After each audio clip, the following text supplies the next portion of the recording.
في الولاية والمسجد الذي تذكر أنت اسمها والمسجد. In the state of Missouri, in the city of St. Louis, in the masjid known as Grand Masjid. ونحن في ليلة يوم الأحد. أنتم السبت، أنتم نحن في ليلة الأحد. Okay, now. So we're on the day or the night preceding the day of Al-Ahad, which for us here in America is the day of As-Sabt. التاريخ 1 رجب عام 45 و400 وألف. On the date of the 1st of Rajab in the year 1445. طبعا اليوم السبت Saturday 13 الشهر الأول لعام 24 و2000. For us it's the 13th of January in the year 2024. الكلمة عبارة عن سؤال. And the conversation today will be regarding a question. وهذا السؤال لا يجيد الجواب عليه إجابة كافية وافية إلا المسلم. And this question, nobody can answer it completely and sufficiently unless they're a Muslim. لأن الجواب في كتاب الله عز وجل. Because the answer is in the book of Allah Azza wa Jal. وهو لماذا خلقنا الله عز وجل؟ And that question is, why did Allah Azza wa Jal create us? مشهور عند عامة المسلمين بأن الله خلقنا لعبادته. And it's well known amongst the general masses of the Muslims that Allah created us for His worship. والدليل قوله جل وعلا وما خلقت الجن والإنس إلا ليعبدون. And the evidence is the state of Allah subhanahu wa ta'ala that He did not create the jinn or mankind except to worship me. وفسر ابن عباس صاحب النبي عليه الصلاة والسلام إلا ليعبدون قال إلا ليوحدون. And Ibn Abbas, the companion of the Messenger, sallallahu alaihi wasallam, he explained this by saying the meaning of worship me, i.e., to single me out in worship. لأن العبادة إن لم تكن لله وحده فهي عبادة باطلة. And this is because if worship is not done for Allah alone, then it is false worship. فالعبادات جميعا يجب أن تكون مع التوحيد. So all acts of worship, it is necessary that they be done with monotheism or singling Allah out in it. ومعنى التوحيد هو إخلاص العبادات لله عز وجل. And the meaning of this monotheism or tawheed is that you purify all of your worship for only Allah. فالموحد هو الذي يعبد الله وحده لا شريك له. So the person of tawheed, he is the one who worships Allah alone without any partner. والمشرك هو الذي يعبد مع الله إلها آخر. And as far as the polytheist or the mushrik, then he is the one who worships Allah along with someone else. حتى لو عبد الله عز وجل بكل العبادات إلا عبادة واحدة فهذا مشرك. Even if he was to worship Allah alone in all worships or all acts of worships except one, then this person would still be considered a mushrik. وحتى لو عبد الله عز وجل بجميع العبادات إلا مرة واحدة عبد غير الله عز وجل بعبادة من العبادات فهو أيضا مشرك. And likewise, if he was to worship Allah alone all of the time except once, and then once he worshiped Allah along with someone else, then this would be a mushrik. إذن الموحد هو الذي يعبد الله وحده لا شريك له لا يشرك به شيئا. So therefore, the person of Tawheed, he is the one who worships Allah alone without any partners, and he doesn't give anything worship beside him. إذن خلقنا الله عز وجل لنعبده وحده لا شريك له. So Allah, he created us to worship him alone without any partner. لهذا خلقنا وبهذا أمرنا. So for this reason, he created us, and with this command, he directed us. كما قال تعالى يا أيها الناس اعبدوا ربكم فأمرنا أن نعبده. As Allah, He said in the Quran, the translation, "O mankind, worship us," or worship your Lord, i.e., He created us to worship Him. كما أنه أمرنا أن نعبده نهانا أن نشرك به شيئا. And so just like He commanded us to worship Him, He forbade us to give Him any partners. لذلك قال جل وعلا واعبدوا الله ولا تشركوا به شيئا. And for that reason, Allah, He said, and worship Allah and do not make anything a partner with Him. لذلك يجب على المسلم أن يقضي عمره كله سعيا وراء تحقيق العبادة لله واجتناب الشرك. And for that reason, it's necessary that the Muslim make every moment of his life an effort in realizing the worship of Allah alone and avoiding polytheism or shirk. الأمر الثاني الذي خلقنا الله من أجله. The second thing that Allah Azza wa Jal created us for its purpose or for its sake, خلقنا ليعرفنا بنفسه. He created us to educate us and introduce us to who He is. فأرسل الله رسلا وأنزل كتبا ليعرف عباده بنفسه. So Allah Azza wa Jal, He sent messengers and revealed books so He could tell us about who He is. ومن قرأ كتاب الله وجد ذلك واضحا جليا كله تعريف بالله عز وجل. And whoever looks into the book of Allah, they find this very clear and obvious in what Allah Azza wa Jal has revealed. يجد إما ذكر أسماء الله الحسنى في القرآن. They'll find that Allah Azza wa Jal is either mentioning His Asma al-Husna or His beautiful names in the Quran, أو ذكر لصفاته العليا. or He's mentioning His high qualities, أو ذكر لأوامره. or He's mentioning His commandments, أو ذكر لنواهيه ما نهى عنه. or He's mentioning what He has prohibited and forbade. أو ما الذي يرضيه ويحبه منا. I.e., that which will make Him happy, or that which will anger Him, or that which will please Him, or that which will anger Him. أو ما الذي يسخطه ويكرهه منا. I'm sorry, that which will anger Him and that which will cause Him to be displeased with us. أو ماذا أعد الله لمن أطاعه في الدنيا والآخرة. Likewise, He mentions there that which He has prepared for those individuals who obey Him. أو ماذا أعد الله من العذاب لمن عصاه وخالف أمره. Or what He has prepared for those who disobey Him and go against His commands. إذا القرآن كله تعريف بالله عز وجل. And so therefore, the entirety of the Quran is Allah introducing us or explaining to us about who He is. حتى القصص قصص الأنبياء في القرآن هي تعريف بالله عز وجل. Even the stories that are mentioned in the Quran, they are a way of educating us about who Allah is. لبيان ماذا فعل الله بأوليائه وماذا فعل الله بأعدائه. So Allah clarifies what He did with His awliya, with His friends, and likewise what He did with those who acted as enemies towards Him. فأنجى أولياءه ونصرهم. So He saved His awliya and He gave them victory. وخذل أعداءه وهزمهم وعذبهم. And He abandoned His enemies and destroyed them and disgraced them. إذن القرآن كله تعريف من الله عز وجل بنفسه لعباده. And so therefore the Quran in its totality is an introduction of Allah to who He is towards His slaves. إذن الأمر الأول الذي خلقنا الله من أجله. So therefore, like we said, the first thing or the first reason or the first purpose of Allah's creation for us is لعبادته.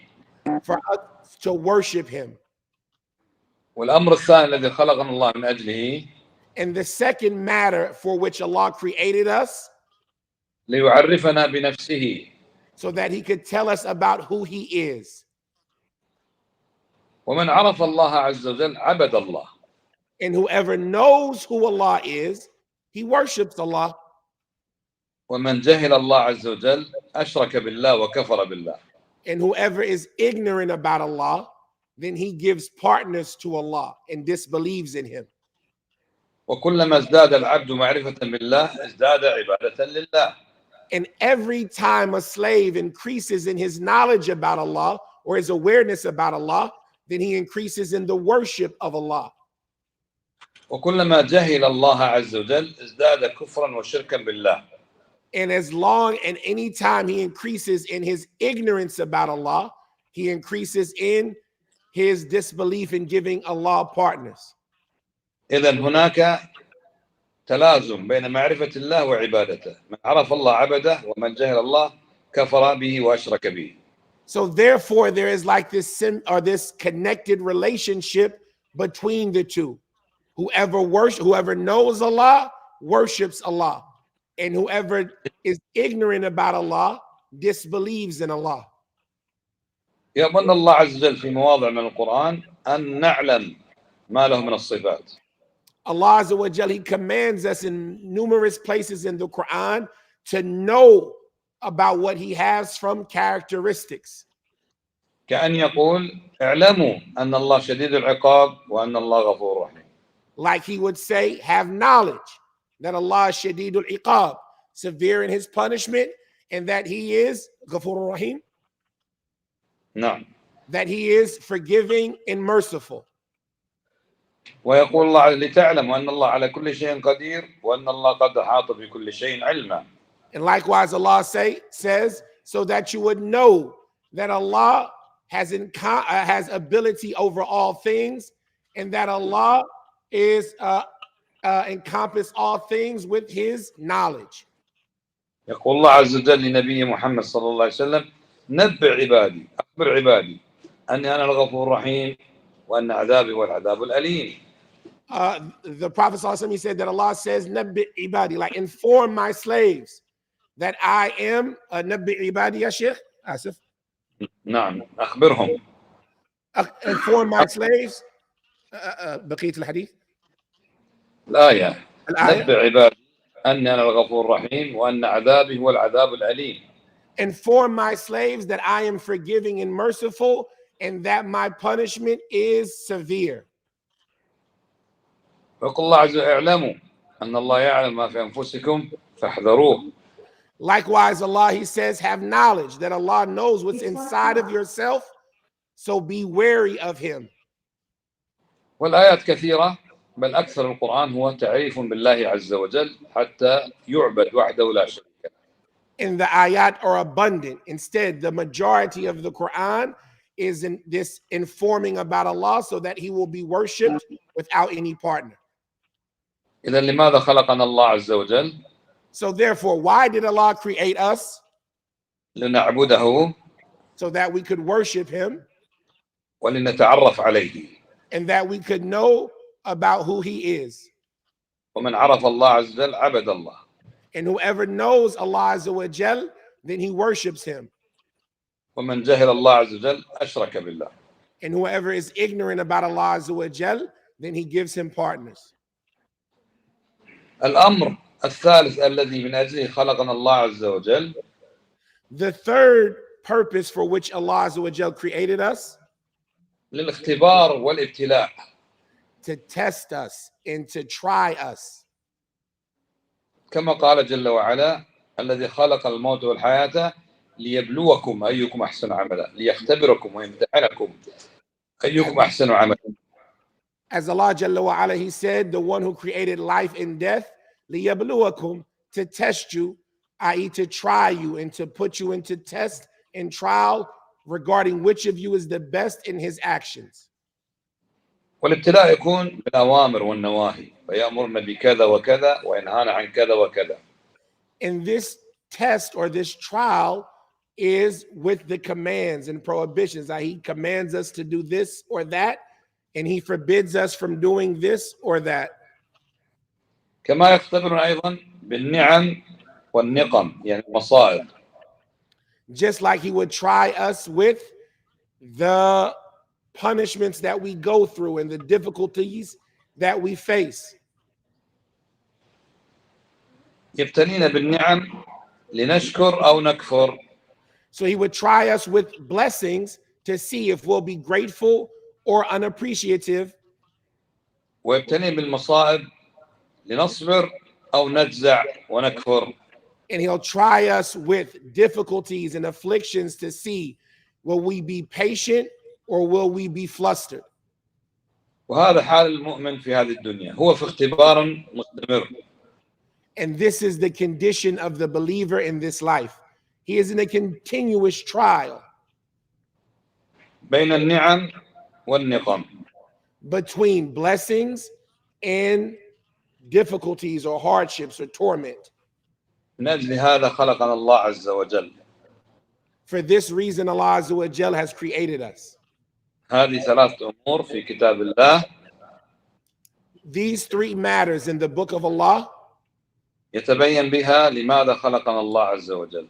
it becomes clear to us why Allah Azza wa Jal created us. أذكرها باختصار. I'll mention them again very briefly. خلقنا لعبادته. He created us to worship him. وخلقنا لنتعرف عليه. And he created us so that we could know who he is. وخلقنا ليبتلينا ويختبرنا. And he created us to test us and try us. والله أعلم والحمد لله وصلى الله وسلم وبارك على محمد وعلى آله وصحبه أجمعين. And Allah knows best, and alhamdulillah, wassalatu wassalam ala rasulillah. إذا في سؤال تفضل به. The Shaykh Hafidhahullah Ta'ala, he said if there's any questions, then please feel free. مش أني يعني صم. We'll take a few questions, inshallah. تفضل Shaykh Muhyiddin.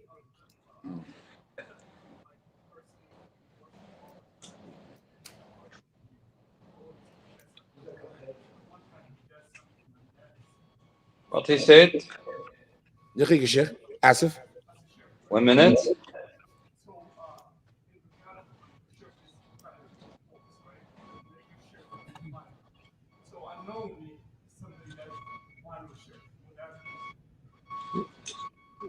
نعم أقول للشيخ إن شاء الله ثم أترجم.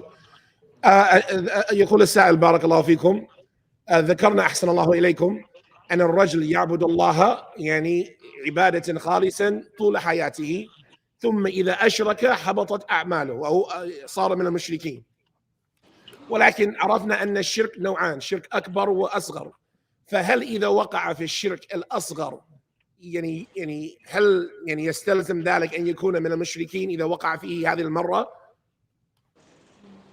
فرق بين الشرك الأصغر والشرك الأكبر. إن شاء الله أترجم وأبدأ بترجمتكم.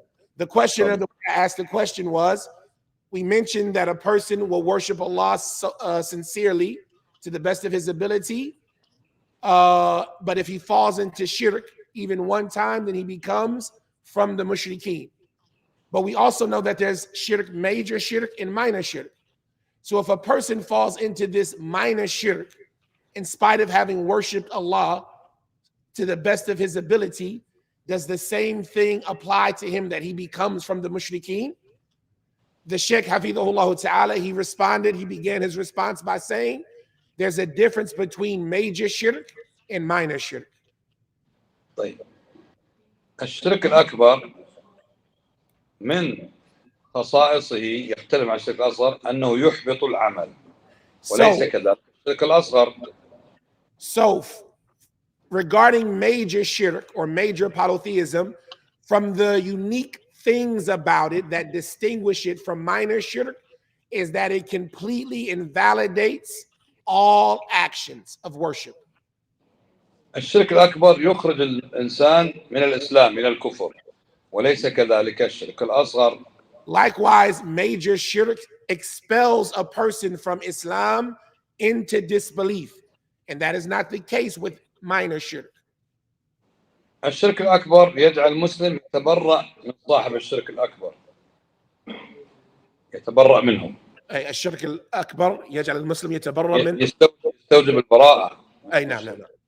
He said major shirk requires that the believer disavow from the one who has fallen into it. وأما الشرك الأصغر فلا يستلزم منه البراءة. But as far as minor shirk, then this does not necessitate that we disavow and cut off relations with the one who has done it. الشرك الأكبر يوجب لصاحبه الخلود في نار جهنم. Major shirk requires that the individual who committed it will remain forever in the hellfire. وليس كذلك الشرك الأصغر. But that is not the case with regards to minor shirk. الشرك الأكبر يصبح الإنسان به كافرا. Major shirk causes a person to become a disbeliever. وأما الشرك الأصغر فيقع من المسلم. But as far as minor shirk, then the person still remains a Muslim. فالشرك الأصغر هو وسيلة إلى الشرك الأكبر. So minor shirk is something that leads to and is a means of falling into major shirk. كالحلف بغير الله. Like swearing an oath by someone other than Allah. أو تعليق التمائم رجاء أن تجلب الخير أو تدفع الشر.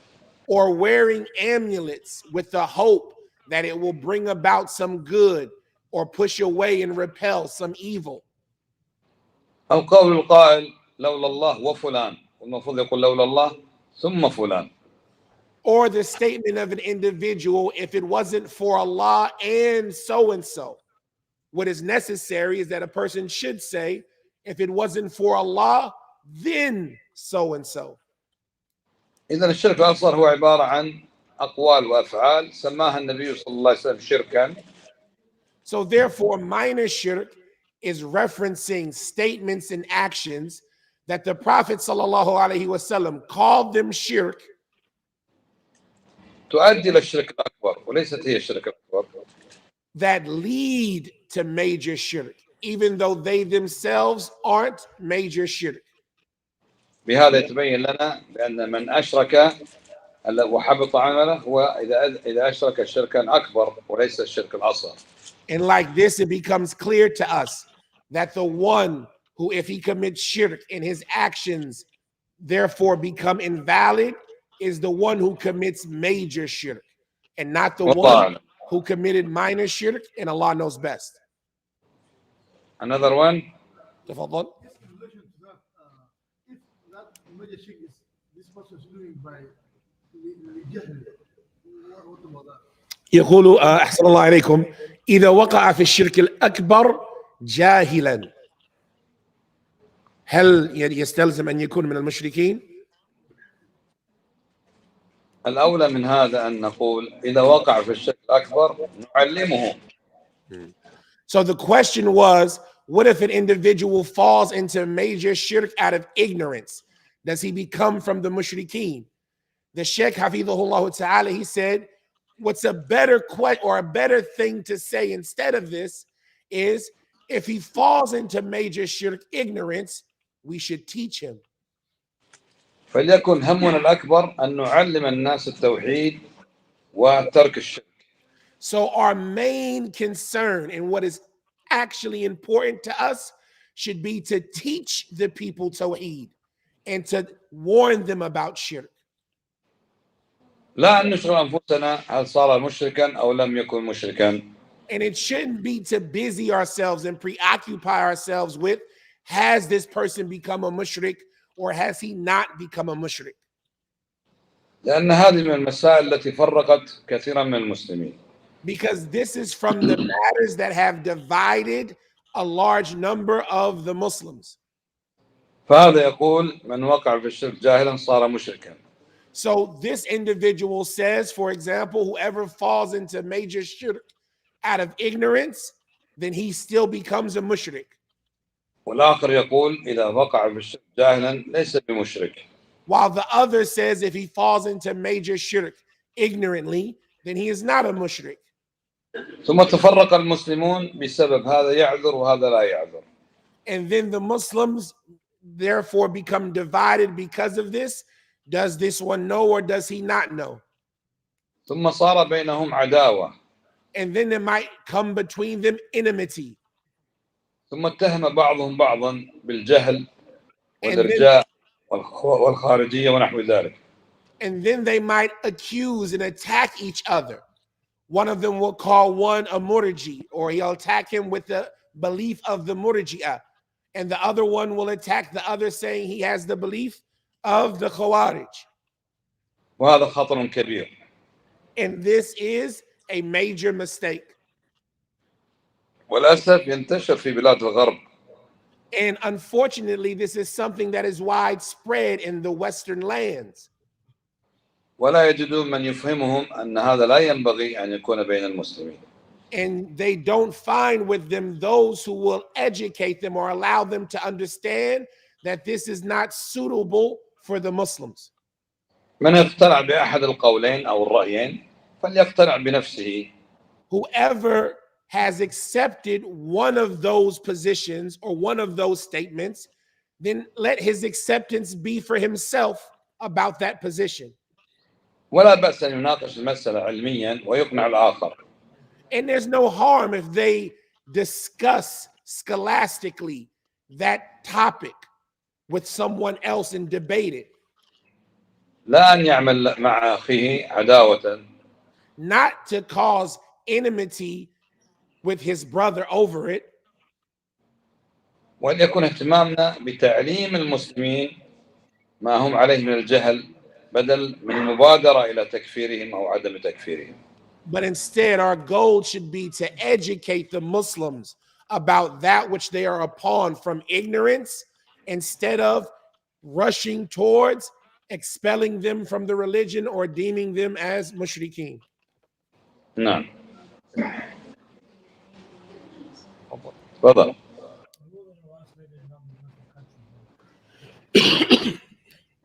يقول أحسن الله إليكم، ما هو الحكم في بقاء المسلم يعني هنا في دول الكفرة أو الدول الكافرة؟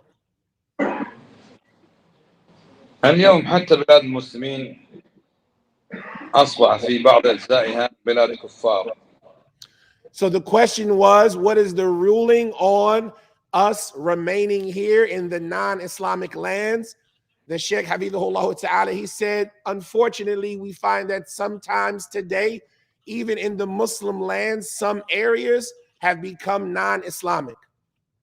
فيقال مثلا البلد الفلانية في الشمال في كثير من النصارى أو المجوس أو الهندوس ونحو ذلك.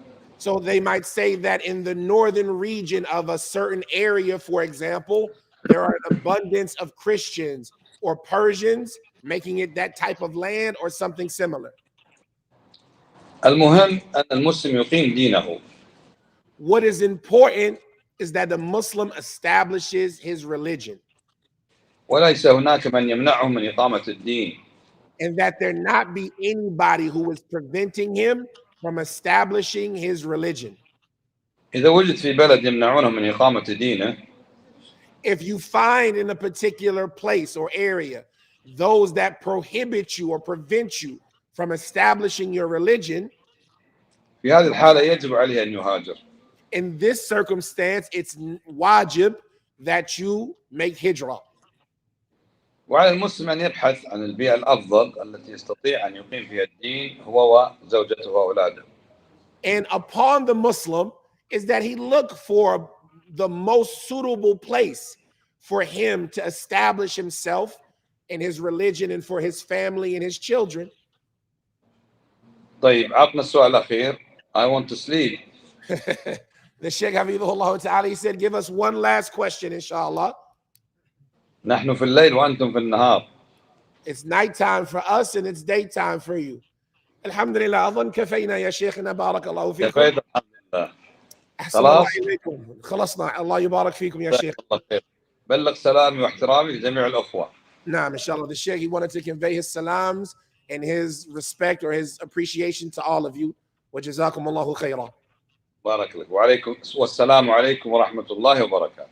وعليكم السلام ورحمة الله وبركاته.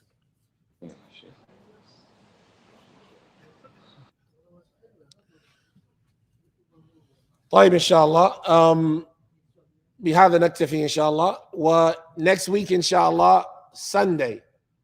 Next week يوم الأحد Sunday, but before Dhuhr. we'll send out the flyers soon, inshallah. Our Sheikh Muhammad ibn Muhammad Jamil Nuristani has agreed to meet with us, inshallah, next Sunday before Dhuhr. We're still trying to lock down which book we'll be going over, because he's going to make it a continuous class with us where he'll go over a book, hopefully either in Mustalah al-Hadith or Usul al-Fiqh. I'm really hoping that he'll do Usul al-Fiqh with us, because our Sheikh Hafidhullah is one who was known for purifying the Islamic sciences from what entered into them from the statements of the people of philosophy and rhetoric, and from the sciences that are necessary for a Muslim to be good and proficient in is the science of the fundamentals of Islamic law. But unfortunately, the fundamentals of Islamic law have been muddled and murkied with rhetoric and theology that is inaccurate from philosophy of the Greeks, etc. And so our Sheikh is one who is well known for purifying that mandatory science of the fundamentals of Usul al-Fiqh, or the fundamentals of fiqh, and bringing it back to its correct understanding of the people of the Sunnah, like was done by Imam al-Shafi'i in his book Ar-Risala, rahimahullah. So the Sheikh will meet with us, inshallah, next week, starting before Dhuhr, inshallah, before Dhuhr. So we'll announce it and send it out. And we have some of the mashayikh from the Kingdom of Saudi Arabia as well, who have given us some tentative agreements, inshallah. And so we'll keep everybody announced and updated about what's going on with that, inshallah. We like to appreciate you all for coming and sitting attentively and benefiting. سبحانك اللهم وبحمدك أشهد أن لا إله إلا أنت أستغفرك وأتوب إليك. السلام عليكم ورحمة الله وبركاته.